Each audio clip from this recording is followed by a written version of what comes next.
Hello from the lookout. Good morning. It's morning here. Yeah, I know it's dark. We've had rain all night long, and my weather app says we've had 8 inches of rain here. I'll keep looking for Noah, see if he's going to go by. But fortunately, we're on top of the hill, so we're still okay. All right, that's good. God bless you. I hope that you are safe and well wherever you are. God bless you. All right, we are on day 321. 321. Let's see. Okay. I'm going to try the old man look today because otherwise we get a lot of this reflection. So I'll try the putting it down on my nose a little bit. Feel kind of weird that way, but I'll try it. 321. Walking through the Bible, the 1-year Bible project. All right. Matthew 24, 12 to 14, and 21 to 28. Sin will be rampant everywhere, and the love of many will grow cold. But the one who endures to the end will be saved. Even if he has to put his glasses on his nose. Weird. And the good news about the kingdom will be preached throughout the whole world, so that all nations will hear it. And then the end will come. 21 to 28. For there will be greater anguish than at any time since the world began, and it will never be so great again. In fact, unless that time of calamity is shortened, not a single person will survive, but it will be shortened for the sake of God's chosen ones. Then if anyone tells you, look, here's the Messiah, or there he is, don't believe it. For false messiahs and false prophets will rise up and perform great signs and wonders, so as to deceive, if possible, even God's chosen ones. See, I've warned you about this ahead of time. So if someone tells you, look, the Messiah is out in the desert, don't bother to go out and look. I want you to say that again. Look, the Messiah is out in the desert. Jesus says, don't bother to go out and look. Or, look, he is hiding here. Don't believe it. For as the lightning flashes in the east and shines to the west, so it will be when the Son of Man comes. Just as the gathering of vultures shows there is a carcass nearby, so these signs will indicate that the end is near. 30 and 31. And then at last, the sign that the Son of Man is coming will appear in the heavens, and there will be deep mourning among all the peoples of the earth. And they will see the Son of Man coming on the clouds of heaven with power and great glory, and he will send out his angels with the mighty blast of a trumpet. And they will gather his chosen ones from all over the world, from the farthest ends of the earth and heaven. So friends, again, and I know that I said this when we hit this the first time. Our danger, because people, we love signs, we love wonders, and so someone will be able to do amazing things, and the media will be saying, oh, it's the Messiah, he's over there, or he's here, or she's there, or and Jesus says, don't bother to go and look. And the reason we don't want to bother to go and look is we don't need to be under the deception of that person, because it will be a mighty deception. Jesus says, so as to deceive even the chosen ones, if that were possible. Well, okay, then don't put ourselves in that place to be deceived, right? Pay attention to Jesus. Pay attention to Jesus. Okay, now, Ezekiel 35 and 36, starting with verse 16 of 36. Then this further message came to me from the Lord. Son of man, when the people of Israel were living in their own land, they defiled it by the evil way they lived. Ugh. Okay, to me their conduct was as unclean as a woman's menstrual cloth. They polluted the land with murder and the worship of idols.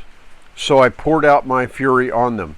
I scattered them to many lands to punish them for the evil way they had lived. But when they were scattered among the nations, they brought shame on my holy name. For the nations said, These are the people of the Lord, but he couldn't keep them safe in his own land. Then I was concerned for my holy name, on which my people brought shame among the nations. Therefore, give the people of Israel this message from the sovereign Lord. I am bringing you back, but not because you deserve it. Oh my goodness. Okay? I am doing it to protect my holy name, on which you brought shame while you were scattered among the nations. I will show how holy my great name is, the name on which you brought great shame among the nations, and when I reveal my holiness through you before their very eyes, says the sovereign Lord. Then the nations will know that I am the Lord, for I will gather you up from all the nations and bring you home again to your land.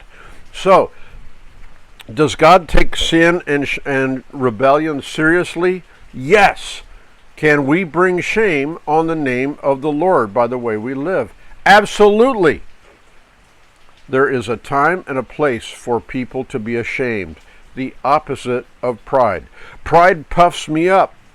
Being ashamed of sinful behavior brings us closer to God, and he is the one who will help us to live in God-honoring and life-giving ways. Listen to 25 to 27. Then I will sprinkle clean water on you, and you will be clean. Your filth will be washed away, and you will no longer worship idols. And I will give you a new heart, and I will put a new spirit in you. I will take out your stony, stubborn heart and give you a tender, responsive heart. And I will put my spirit in you, so that you will follow my decrees and be careful to obey my regulations. God will sprinkle clean water on us and make us clean. All the dirt and filth will be gone, and God gives us a new heart and a new spirit, pulling out the old stony, stubborn, rebellious heart and giving us a tender, responsive, submissive heart toward God and others. And God gives his Spirit, his Holy Spirit, to live in our hearts and guide us into all truth. We will know what God wants and have the desire to obey him.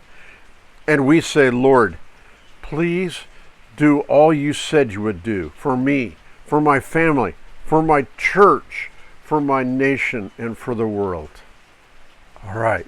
Now, James chapter 1, starting with verses 2 to 4. Dear brothers and sisters, when troubles come your way, consider it an opportunity for great joy. For you know that when your faith is tested, your endurance has a chance to grow. So let it grow. For when your endurance is fully developed, you will be perfect and complete, needing nothing. Okay, when troubles come, when your faith is tested, let there be joy and endurance as it is happening. Let your joy and endurance grow to perfection or completion. All right? Now, what about wisdom? Verses 5 to 8. If you need wisdom, ask our generous God, and he will give it to you. He will not rebuke you for asking, but when you ask him, be sure that your faith is in God alone. Do not waver. For a person with divided loyalty is as unsettled as a wave of the sea that is blown and tossed by the wind. Such people should not expect to receive anything from the Lord. Their loyalty is divided between God and the world, and they are unstable in everything they do. All right, so wisdom. If you need wisdom, ask God. Ask our generous God, he says. Then trust that he will guide you. No divided loyalties here. Ask God. Trust God. Now, what about poor and rich people? Verses 9 to 11. Believers who are poor have something to boast about, for God has honored them. And those who are rich should boast that God has humbled them. They will fade away like a little flower in the field. The hot sun rises and the grass withers, the little flower droops and falls, and its beauty fades away. In the same way, the rich will fade away with all of their achievements. The point is, whether poor or rich, God is our source, and he will take care of both. What about testing and temptation? Verse 12, God blesses those who patiently endure testing and temptation. Afterward, they will receive the crown of life that God has promised to those who love him. Okay, so with God's help, hold on, hold fast, hold fast. Don't give up. Don't quit. If you watched Master and Commander to the Far Ends of the World, whatever, there was this sailor that had the tattoos across his fingers. One said hold and the other one said fast. Hold fast. We must hold fast to God. Okay, now 13 to 15.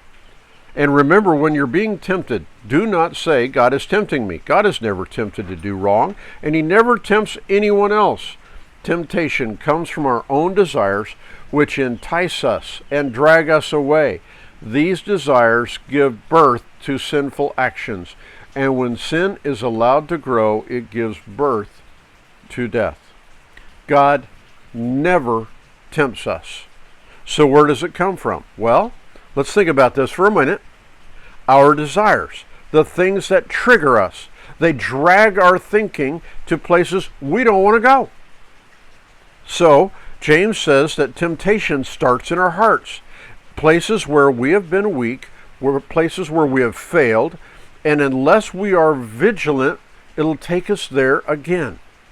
I know the areas of my own weakness. I know my areas of weakness, and you know the areas of your weakness, right? So what do? Well, first, we are not alone. Temptation is common to all believers. Second, remember, temptation is not sin. Temptation is not sin. It's what you do, what I do with the temptation, right? If I'm just tempted and I say, no, get out, I have not sinned. But if I'm tempted and I start going down the path, watch out, okay? We must resist. Stop the thought processes. Pray. Change what you're doing. Do something different. Get your thought processes to change, right? Okay. Now, pray and ask God for help. Ask God for his help. Be accountable to somebody. And I don't mean, oh, hold me accountable in this area and then never talk about it again. That's not accountability. Accountability is a regular time when we say, on this day, on Mondays at 5 o'clock, we're going to touch base and I'm going to ask you hard questions and you're going to tell me the truth. And at the end of my time of asking you those questions, I'm going to ask you, are you telling me the truth? Okay? And that person has the right to ask me as well, right? Now, last one.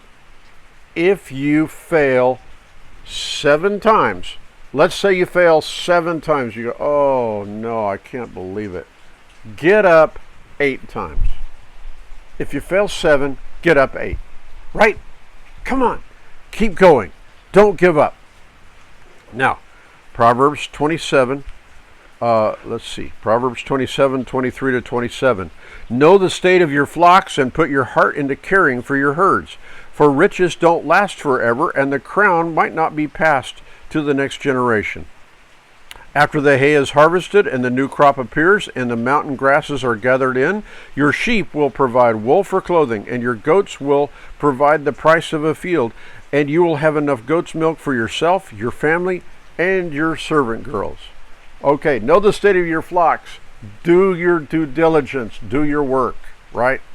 All right, Psalm 116, 1 to 9.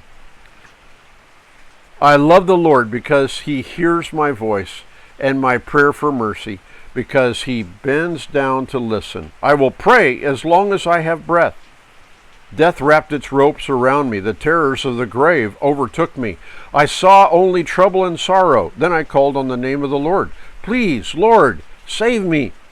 How kind the Lord is. How good he is. So merciful, this God of ours. The Lord protects those of childlike faith. I was facing death, and he saved me. Let my soul be at rest again, for the Lord has been good to me. He has saved me from death, my eyes from tears, my feet from stumbling. And so I walk in the Lord's presence as I live here on the earth. May God bless you amazingly today as you trust Him, as you lean on Him, as you walk with Him. God bless you.